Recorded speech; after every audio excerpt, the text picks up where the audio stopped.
And Gord Brown was the trainer at that time, and there was a little fallout between the trainer and the two owners.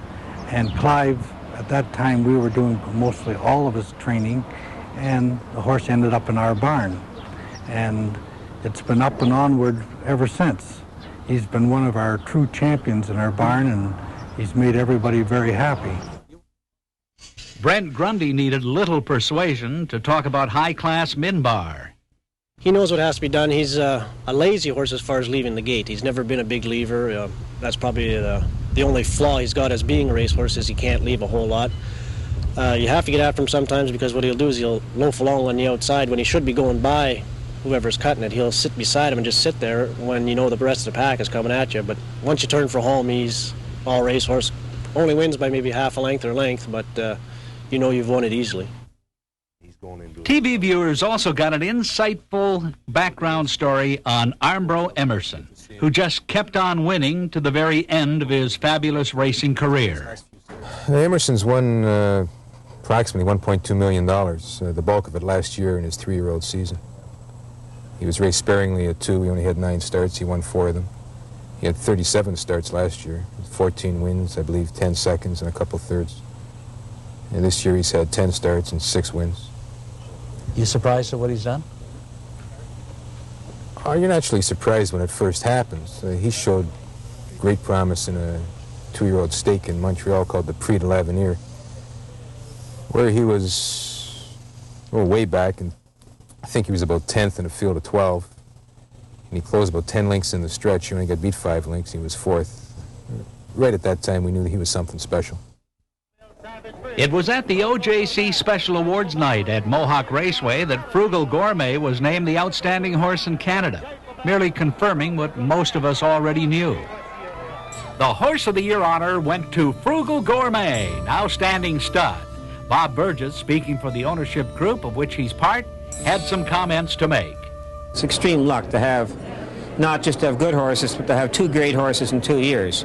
It's a large measure of luck in that. Can you make a comparison between the 2 horses? Is that fair?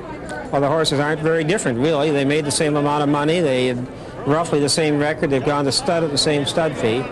So there are a lot of similarities. They're by the same sire, and they're out of dams by the same sire.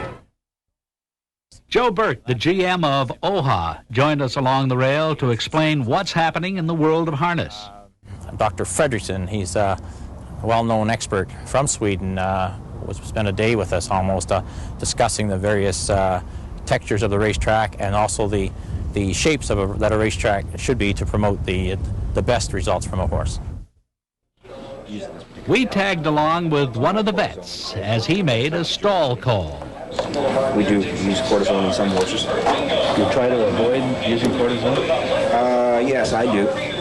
However, sometimes economics dictate that you use cortisone. What does cortisone do? To break it down? Or? Just takes away inflammation in the joint. Does it do anything, any residual effect? Over a long period of time, with repeated injections, yes, you can get a drying effect of the cartilage in the joint. The joint loses lubrication. Most times we don't do horses that often. We get that situation happening to us. It was at Windsor Raceway where we found Kathy McIntosh, a young lady who decided she'd like to form syndicates, thereby allowing more people to get in on the action. Kathy McIntosh is a young lady whose life revolves around the harness track. Her husband trains and drives horses. Kathy decided that if she was going to be at the track with her spouse, why not get really involved? And so she did. She became the architect for a group of other wives, and a horse partnership was put together. I've always enjoyed horses, and I figured that when I finished school that I may as well be doing something that I liked rather than standing behind a cash register or working in a clothing store. So I sought out a horse business that I could make some money at and enjoy it too. It's more like a hobby. Our cameras headed west, where we had the opportunity to talk with people involved in the Western scheme of things, like driver Keith Clark. I've got no big goal set. I'd just like to keep things going the way they are. I'm doing fairly good right now, and if I could keep it going like this, I'd be real happy. There's a chance to chat with Jim Martin. Speaking as a breeder, and a stallion owner, and a mare owner, I think everybody in this province who is a mare owner should look at their stock and attempt to upgrade their broodmare ranks, maybe with purchases of young race mares, maybe by culling some mares, maybe going away to buy a better quality mare, and I think with that upgrades the racing and improve the sport even greater.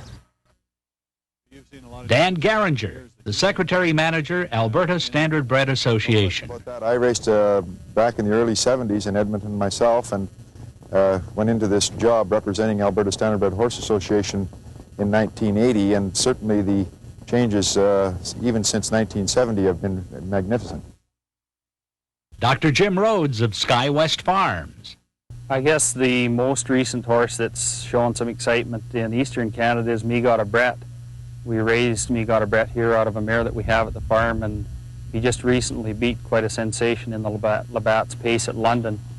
We've got a filly in Calgary that actually just set a track record. Sky Elvira is another horse that we raised that had a lot of potential. Unfortunately, she just died recently. The personalities that make up the other side of harness racing also passed before our cameras, and they read like a litany. Steve Condren, Frank Dre, the chairman of the Ontario Racing Commission. We're setting records now 2 years in a row for every form of racing. We're certainly leading the way in the great comeback of standardbred racing across North America. We're up pretty close to 8% this year. We were up over 7 last year. We'll bet $1 billion by 1988. We will overtake New Jersey as the 4th largest jurisdiction right after New York and California. So it's we've got problems, but on the whole, it's very, very good. Doug Brown, one of the finest drivers in North America, and that goes without saying. At Western Fair Raceway in London, Dave Wall told us about his career. And the man who makes the London facility go, Evan McGugan, also dropped by. Bill Wellwood was here. So was Ron Waples. And the Campbell clan, John, his father, and grandfather. Donna DeGros, the racing grandmother who carried Canada's colors to Austria in a World Cup race. Rick Seeley, horse breeder and professional hockey player, along with Dale Hunter, who also combines pro hockey with standardbred horses. And Lloyd Chisholm, the man who was instrumental in starting the Ontario Sire Stakes program. And we were part of the Narma Golf Tournament, where the catchphrase was, "Don't give up your day job." Those were some of the many stories that caught our fancy in our first season. There are many, many, many more waiting to be done. And we sum it up in the words of that venerable philosopher and raconteur, Edward Shack. And you're watching the best harness show on television. All right!